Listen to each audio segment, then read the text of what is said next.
What's the progress? I've no idea. They're still at it. 2 hours? More like 3, one and another and the next and the next. I rather think Miss Craddock is playing for more time. Whose time? Who's paying for it? No wonder these lawyers make such a good living. I think she's hoping for another adjournment till tomorrow so that I'll have time for more tests. You said Haley was lying. I believe so. Then why don't you get up and say so and have done with it? They'll say I conducted my tests on the assumption that the washers behave elastically, which doesn't prove they do. I want to make some tests they can't challenge.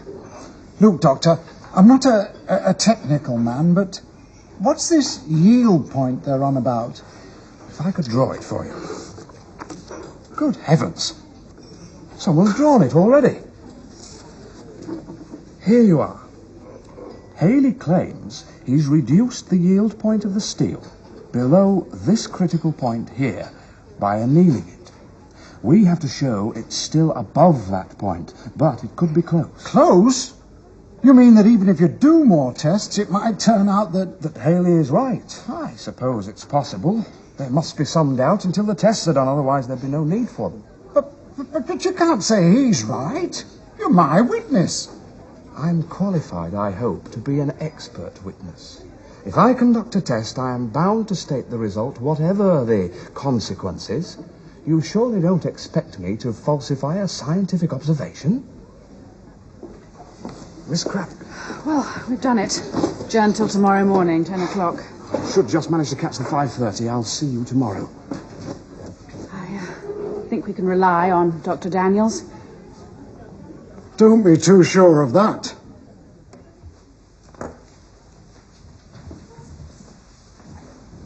What's the result? I'm afraid I can't. I beg your pardon, my lord.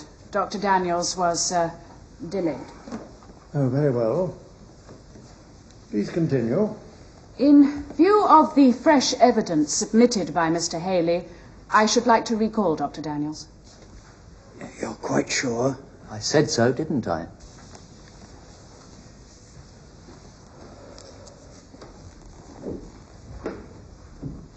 You are still under oath, Dr. Daniels.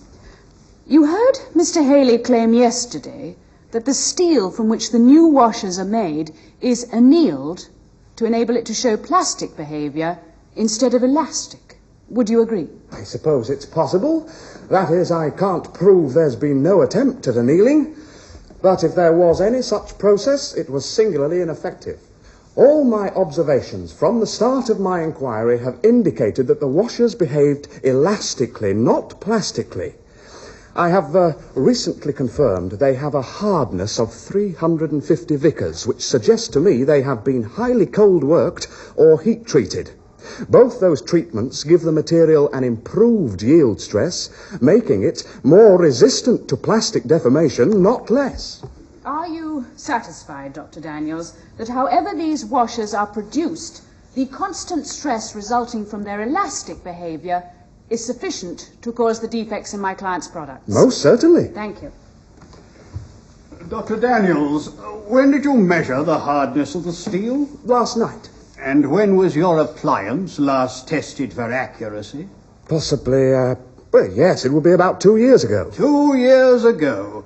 How can you guarantee to the court that it is still accurate? Well, there's no guarantee. No guarantee. That's why I conducted further tests. Last night, Dr. Daniels. Yes, my lord.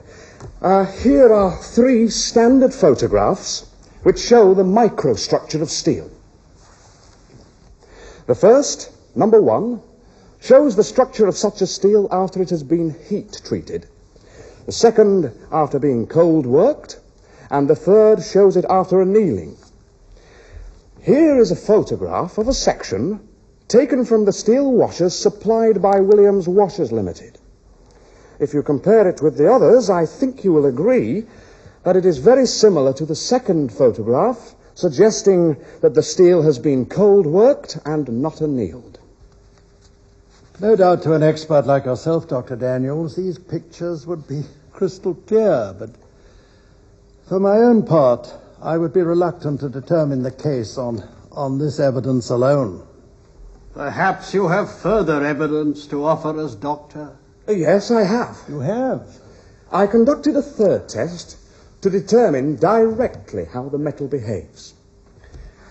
I fitted a washer to an eye shaft, causing the prongs to deform in the usual way. Later, I removed the shaft and measured carefully to establish that the prongs had returned to their original position. You fitted a washer and then removed it? Yes. But surely the force which you applied in order to remove the shaft must have distorted the prongs yet again. That is, bending them back to their original position. No, sir, that is not possible. And why not? Because I didn't use any force. After fitting the washer, I immersed the assembly in one of the solvents we spoke about yesterday. A solvent sufficiently aggressive to dissolve the polystyrene. Dissolve it? So that I could remove the washer without using any force at all. There is no question that the prongs behaved elastically. More than enough to blind a teddy bear. Furthermore, I find Dr. Daniels a reliable and fair-minded witness, and I feel bound to accept his evidence.